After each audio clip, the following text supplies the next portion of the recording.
आप सभी का आज की कक्षा में स्वागत है।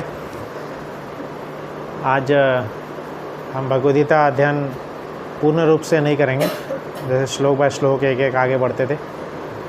अभी जैसे बताया था रक्षाबंधन आ रही है, पर रक्षाबंधन तो अभी हम जान रहे हैं, पर इसी त्यौहार को वैष्णव परंपरा में बलराम जयंती, बलराम पूर्णिमा के नाम से मनाया जाता है। उस दिन पूर्णिमा है और उसी दिन जो है कृष्ण के बड़े भाई जो है बलराम जी वो प्रकट हुए थे, श्रावण पूर्णिमा। तो उनकी कहानी आज सुनेंगे। ठीक है प्रभु जी, उनके बारे में, बलराम जी के बारे में आज हम पूरा श्रवण करने का प्रयास करेंगे। पर फिर भी क्योंकि भगवद गीता ही चल रहा है तो भगवद गीता का एक श्लोक लेते हैं हम, ठीक है, और उसके बाद से उनकी लीला का अध्ययन करेंगे। तो आप सब लोग चौथे अध्याय का 9वां श्लोक निकाल लीजिए। चौथा अध्याय का 9वां श्लोक। हम जो दूसरे अध्याय में थे उससे अगली बार में कंटिन्यू करेंगे। अभी चौथे अध्याय का 9वां श्लोक निकालिए। बहुत ही फेमस श्लोक है ये। प्रभुपाद जी इसको कई बार उद्धरण दिए हैं इसका। आपने सबने निकाल लिए? आप सब दोहराइए। जन्म कर्म च मे दिव्यम, जन्म कर्म च मे दिव्यम, एवं यो वेति तत्वतः त्यक्त्वा देहं पुनर्जन्म, त्यक्त्वा देहं पुनर्जन्म नाइति मामिति स अर्जुन, नाइति मामिति स अर्जुन। आप में से कोई दोहरा सकते हैं? दोहराइए श्लोक को, पढ़िए। नहीं, श्लोक पहले बोलिए।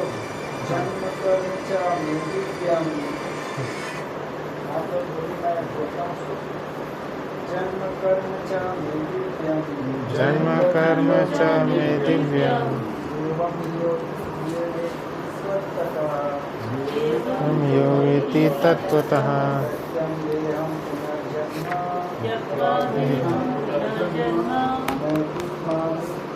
हरि बोल। हाँ, ले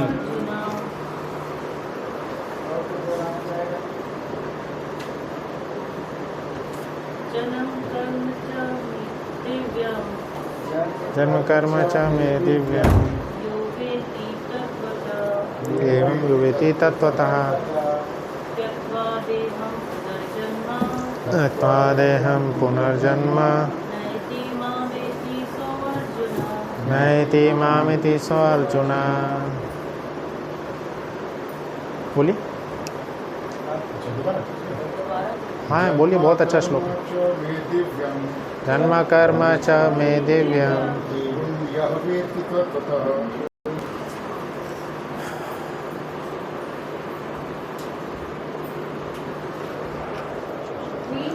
हरे कृष्ण। हो गया वो श्लोक हो गया, एक ही श्लोक थे।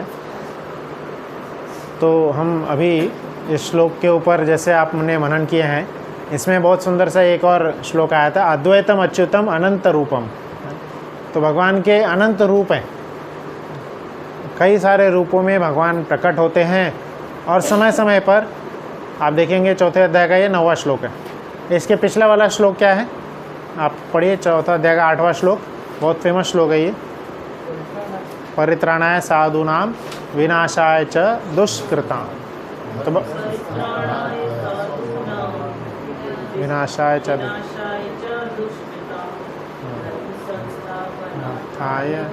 संभवामि युगे।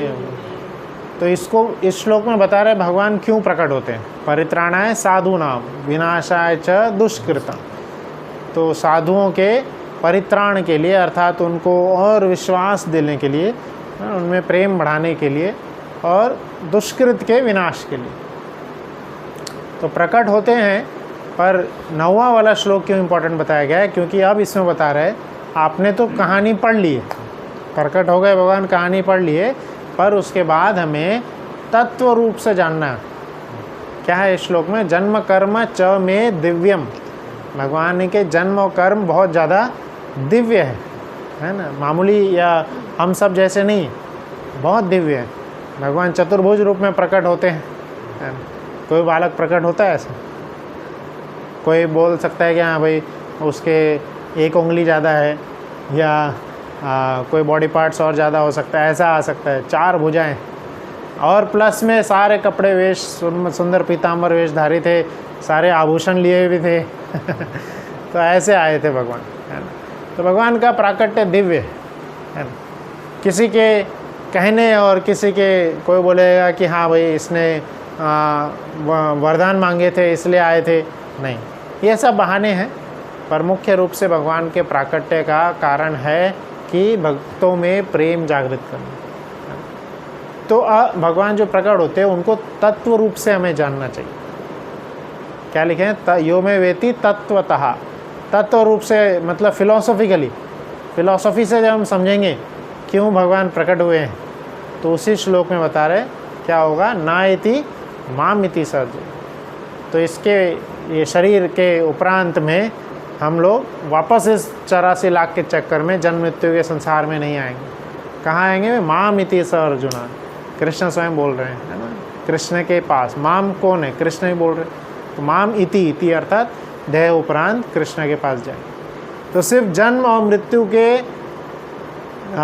विचार को और भगवान का प्राकट्य को, तिरोभाव को सिर्फ तत्व रूप से जानने से कई बार हमारे मन में ये शंका हो जाती है कि भगवान ऐसा लीला क्यों किए, क्यों गोपियों के साथ गए, है ना, और इतनी सारे विवाह किए, भीष्म को छल से, कर्ण को छल से मारे। कई लोग ऐसा सवाल पूछते हैं। तो यह सारी जो दुविधाएं हैं ये मन में नहीं होनी चाहिए। ये तत्व रूप से हमारा पूरा क्लियर होना चाहिए, समझ में आ जाना चाहिए। बस वही है, इन सभी लीलाओं को हम धर्म के एस्पेक्ट से जानेंगे तो भगवान बोल रहे हैं उनके धाम में हम वापस चले जाएंगे। तो अभी बलराम पूर्णिमा, श्रावण पूर्णिमा आने वाला है। तो कैसे बलराम जी प्रकट हुए वो हम सुनते हैं तो आप गीता बंद कर सकते हैं, ये कहानी रहेगा अब। तो आप वैसे एक बुक भी है श्रील प्रभुपाद जी ने लिखे हैं।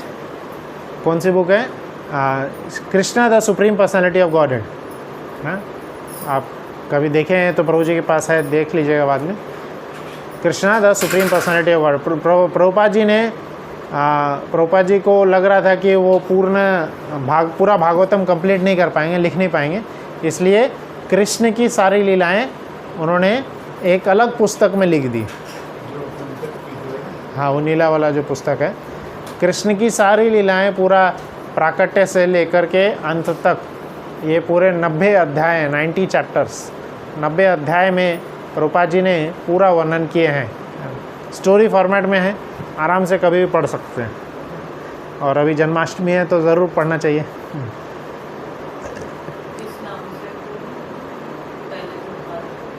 कृष्णा द सुप्रीम, प्रभु आप चाहिए होगा दे देंगे। Krishna the supreme personality of godhead, जिनको चाहिए प्रभु जी से मांग लीजिएगा। तो उसको घर पे बैठ के पढ़ना है ना, सिर्फ मांग लेना नहीं है, पढ़ना ज़रूरी है। उससे मनन होगा, भगवान के लीलाओं पर मनन। स्वयं प्रभुपाद जी भी करते थे। प्रभुपाद जी उन्होंने ही बुक लिखे हैं, पर फिर भी वो भी पढ़ते थे, है ना। हर जन्माष्टमी को रात में क्या करेंगे, पूरा 12 बजे तक वही किताब पढ़ रहे। क्योंकि और आप इधर उधर देखेंगे, कहीं टीवी पे या ऑनलाइन देख रहे, लाइव देख रहे, उससे अच्छा जो लिखा है, जिन लीलाओं का वर्णन किया गया है, उसको बार बार पढ़िए। पढ़ने से क्या होगा, भगवान का प्राकट्य धीरे धीरे हमारे मन में होगा, है ना, और उनको हम स्मरण करेंगे।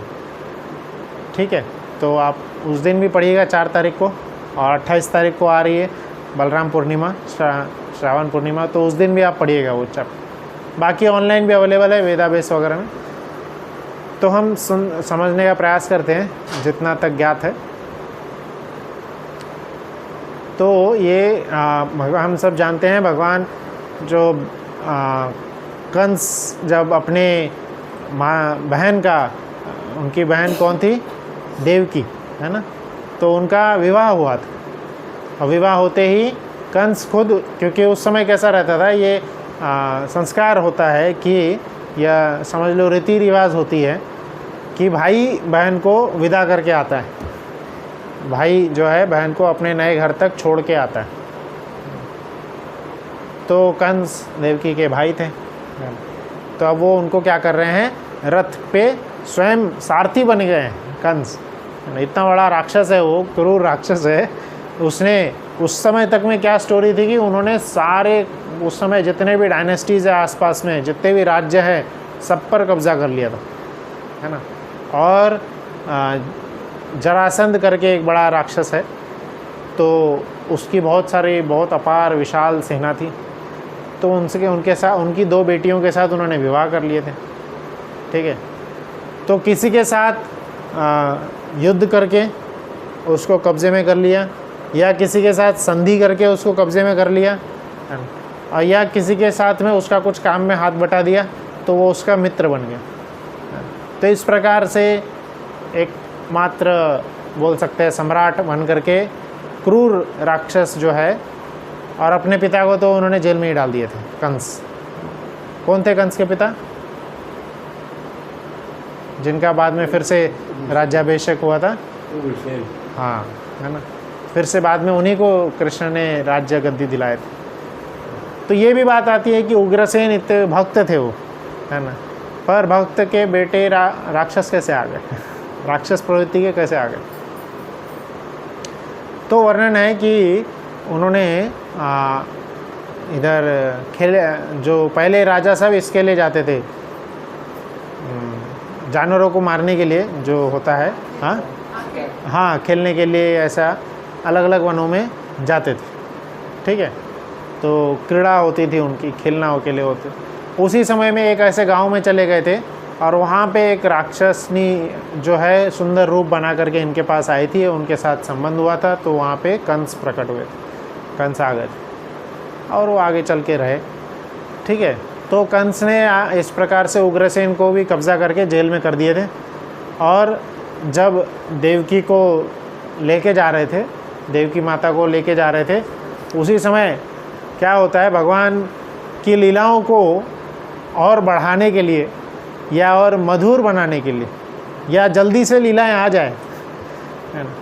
क्योंकि जब धरती माता गाय का रूप लेकर के ब्रह्मा जी के पास गई थी कि बहुत सारे राक्षसों का नंबर्स बढ़ते जा रहे हैं, संख्या बढ़ती जा रही है, तो ब्रह्मा जी बोले कि चलिए विष्णु जी के पास जाते हैं।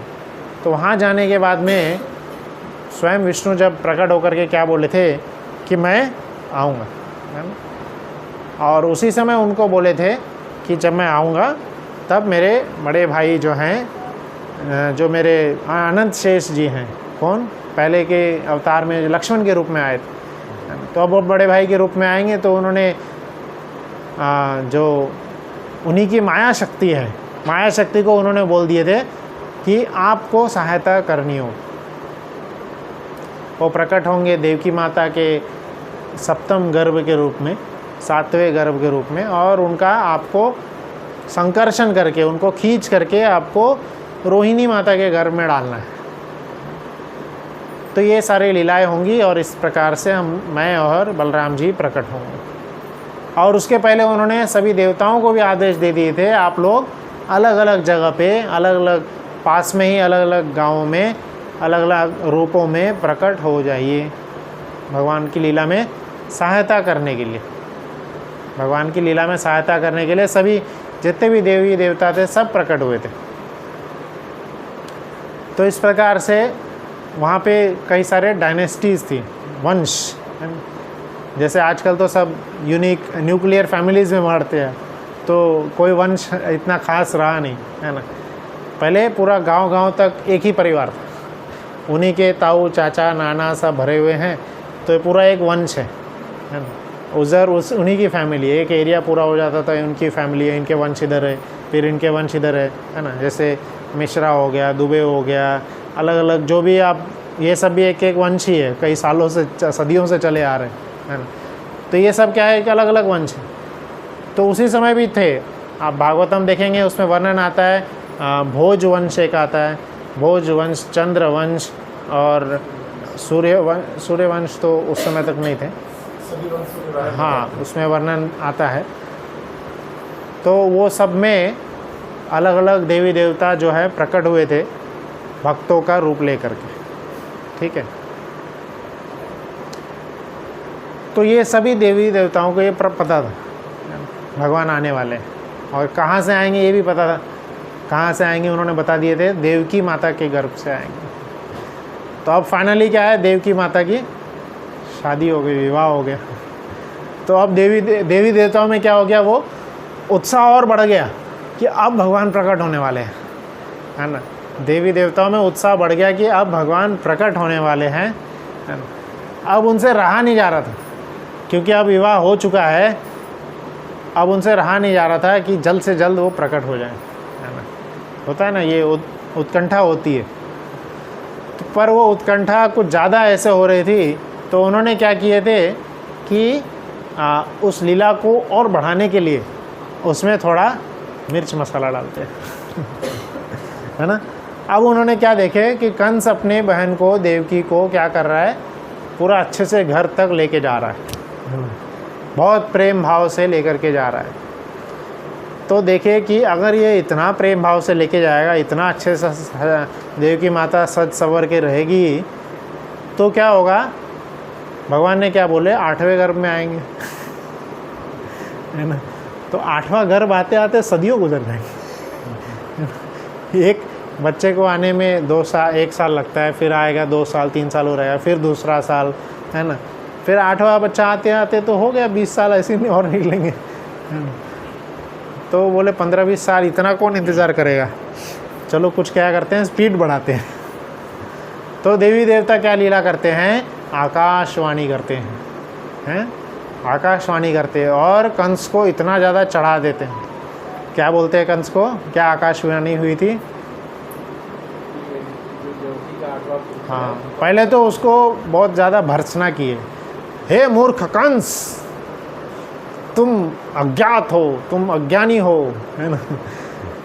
जिनको तुम इतना सजा संवार के इतना अच्छे से लेके जा रहे हो, उन्हीं की 8वीं गर्भ तुम्हारे मृत्यु का कारण बनेगा। इतना पॉइंट आउट करके क्यों बोले, क्योंकि उनको मत लेके जाओ, वहीं पे थोड़ा सा क्या वो, थोड़ा मिस्ट्री लगाओ, कहानी में कुछ ट्विस्ट आनी चाहिए। हाँ हाँ, पाप का घड़ा भी तो भरे, तभी तो भगवान आएंगे, है। क्योंकि भगवान क्या है ना, भगवान का एक गुण है जो हम सभी को जानना चाहिए। भगवान किसी भी व्यक्ति में, चाहे महान पापी से पापी व्यक्ति भी हो, उसमें पाप नहीं देखते भगवान। सद्गुण का एक छोटा सा गुण भी रहेगा, भगवान उसको विशाल करके बढ़ा करके देखते हैं, समझ रहे हैं। महान पापी से पापी व्यक्ति के भी मन में छोटा सा भी सद्गुण का विचार आ गया, अच्छे विचार आ गए, उसको भगवान क्षमा कर देते हैं। और ये पिछले लीला से एक्सपीरियंस हुआ था। राम भगवान जब प्रकट थे तब ऐसा लीला हुआ था कि जो उनके ही रावण के जो भाई हैं, कौन है रावण के भाई जो आए थे शरण लेने के लिए, विभीषण। तो विभीषण आए थे जब राम जी उधर पहुंच गए थे, लंका के नदी के पास में पहुंच गए थे, अभी नदी पार नहीं किए थे, नदी तक तट तक पहुंच गए थे, ठीक है। और वो ब्रिज बनना चालू हो रहा था, ब्रिज बनना चालू हो रहा था, उसके पहले ही वहाँ पे पहुँच गए विभीषण जी, ठीक है। विभीषण पहुँच जाते हैं और वहाँ पे बहुत बड़ा डिस्कशन होता है।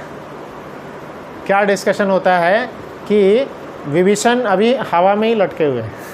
विभीषण तो अपने विमान से आए, वहीं हवा में थे, और एक फरमान भेजे कि हम आपको शरणागत होने के लिए आएंगे। विभीषण ने राम जी के दरबार में फरमान भेजे कि मैं शरणागत होने के लिए आया। तो अब राम जी क्या करते हैं, वहाँ पे जितने भी उपस्थित वानर थे उनसे सलाह लेते हैं। ये भी एक लीडर की अच्छी क्वालिटी है कि वो अपना डिसीजन खुद ही नहीं थोपता है, भले मेरी कंपनी है मैं खुद चलाऊँगा, मेरा जो डिसीजन है वही फाइनल है, ऐसा नहीं होता। वो कई सारे जो बोर्ड मेंबर्स होते हैं उनसे सलाह लेते हैं। तो राम जी के बोर्ड मेंबर्स कौन थे? सुग्रीव है ना, जामवंत, हनुमान जी है ना। तो इस प्रकार से हाँ नल नील ये सब थे। तो ये सब वहाँ पे थे। इन सभी से भगवान राम जी सलाह लिए कि ये जो विभीषण आए हैं तो क्या इनको शरण देना चाहिए, क्या इन्हें अपने टीम में शामिल करना चाहिए। तो सबने अलग अलग बोले, सबके विचार अलग अलग थे, सबने मोस्टली मना कर दिया। क्यों? क्योंकि ये रावण का भाई है, अभी एंड पे युद्ध शुरू होने से पहले इधर आ गया, क्या है हमारा सीक्रेट जानने आया होगा, सब लोग यही बोल रहे थे, और हम इस प्रकार से युद्ध में हार जाएंगे। पर हनुमान जी जो थे वो बोल रहे थे नहीं, मैं उस दर जब गया था तो मैंने देखा था ये आपके ही भक्त हैं, राम जी को बता रहे थे आपका ही नाम श्रवण करते रहते हैं। तो विभीषण हमेशा राम राम राम राम जपते रहते थे, हमेशा। सोचिए रावण के दरबार में रहकर, रावण के आंगन में रह के हमेशा राम राम जप रहे थे। इवन एक आचार्य कहते हैं एक बार रावण आए थे विभीषण के पास में और पूछे ये क्या है, तुम मेरे शत्रु का नाम ले रहे हो। तो इवन विभीषण बोला नहीं भ्राताश्री, आपके शत्रु का नाम नहीं है, ये तो आप ही का नाम है। बोले क्या मुझे मूर्ख समझते हो, राम मेरा नाम थोड़ी है। तो विभीषण बोलते हैं नहीं नहीं नहीं नहीं, आप ध्यान से देखिए, रा अर्थात रावण और म अर्थात मंदोदरी। तो मैं तो आपका छोटा भाई हूँ, तो मेरे लिए तो आप और भाभी पूजनीय है।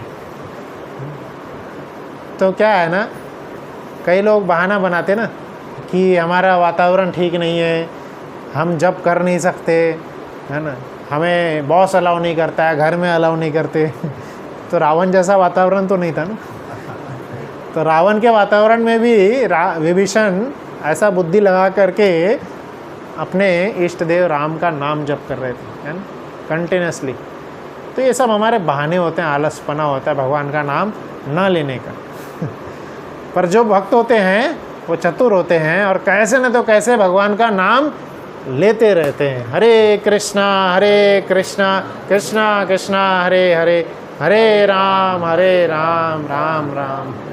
नारद मुनि बोले हैं जो पल हमने भगवान का नाम नहीं लिए वो व्यर्थ हो गया, वो किसी काम का नहीं रहा। वो इन्वेस्टमेंट जैसे करते ना, वो वेस्ट इन्वेस्टमेंट हो गया। जिस पल हमने भगवान का नाम लिए वो उसकी वैल्यू ज़्यादा है, ज़्यादा मूल्यवान समय है वो, और जिस समय नहीं लिए वो वेस्ट हो जाता है। तो इसलिए हमेशा हर पल लेना चाहिए। तो अब हनुमान जी बता रहे हैं कि विभीषण हमेशा नाम लेते रहते थे, तो इसलिए आपके भक्त हैं, आपको इनको शरण में लेना चाहिए।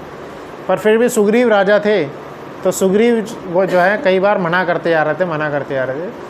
तो हाँ, राम जी फाइनल डिसीजन देते हैं, और वहाँ पे बहुत सुंदर सा श्लोक है जो रामायण में और रामचरितमानस में बहुत बार उल्लेख आता है उसका, जिसमें वो क्या करते हैं, उनका वचन है, राम जी वचन लेते हैं। क्या वचन लेते हैं कि मेरे शरणागत जो भी होगा और आकर के बोलेगा हे राम मैं आपको शरणागत हूँ, जो एक बार भी ऐसा बोल दिया कि मैं आपके शरणागत हूँ और आज से मैं आपका हूँ, उसकी मैं हमेशा रक्षा करता हूँ, उसको हमेशा जीवन दान दूंगा, हमेशा रक्षा करूँगा। ऐसा राम जी वचन लिए। जब भी हम राम जी के शरण में जाएंगे वो हमेशा रक्षा करेंगे ही करेंगे, क्योंकि प्राण जाए पर वचन न जाए, है ना, वो क्षत्रिय हैं, रक्षा तो हमेशा करेंगे। तो इस प्रकार से तो राम जी ने जब फाइनल डिसीजन दे दिए कि विभीषण को अब वो शरण में ले रहे हैं, है ना, तो वहाँ पे सुग्रीव उनके मन में और एक दो वानर के मन में अभी भी डाउट था। तो सांकेत्य रूप से राम जी बताते हैं अपने अंगूठे को वहाँ पे ज़मीन में धंसाते हुए कि हे सुग्रीव सुनो, मुझे क्या कम समझ रहे हो, पूरे विश्व के जितने भी लोग हैं, जितने भी देवी देवता राक्षसगण हैं, सब एक साइड भी होकर के अटैक भी करेंगे ना, मेरा नाखून के अग्रभाग के तेज के समान भी नहीं है वो। तो भगवान राम ने उस समय थोड़ा अपना तेज दिखाया ताकि वानरों में थोड़ा विश्वास आ जाए। तो इसलिए यहाँ पे क्या हुआ था, और फिर सुग्रीव एक थोड़ा छोटा सा डाउट वहाँ पे पूछते हैं। क्या डाउट पूछे? अरे आपने विभीषण को शरण तो दे दिए और उसी समय उनका राज्याभिषेक भी कर दिए थे, है ना, उनको लंकेश नाम से बुलाए थे, वहीं समुद्र के जल से उनका अभिषेक किए थे। तो अब बोले कि अब अगर यही खुशखबरी उधर चली गई और रावण भी आ गया शरणागत होने, तो क्या हो जाएगा? बोले तो क्या होगा, मैं लंका का राज्य विभीषण को दे दिया, उसको रावण को मैं क्या करूँगा, अयोध्या दे दूँगा। राम जी बाकी सुग्रीव बोलते हैं वो भरत वहाँ पे बैठे हैं, उनका क्या होगा, उनको मैं वैकुंठ का लोक कर देता हूँ। फिर सुग्रीव जी पूछते हैं कि अरे मेरे स्वामी फिर आप कहाँ जाएंगे? पता है राम जी क्या बोलते हैं? मैं इन सब की सेवा करूँगा। तो भगवान को भक्तों की सेवा में ज़्यादा आनंद आता है ना। किसी भी प्राणी को वो किसी भी वैर भाव से देखते ही नहीं है। भगवान वैर भाव से देखने लगे तब तो कौन बचेगा? कोई बचेगा? हर समय, इवन जब रावण और राम का युद्ध भी हो रहा था, तब भी 2 बार रावण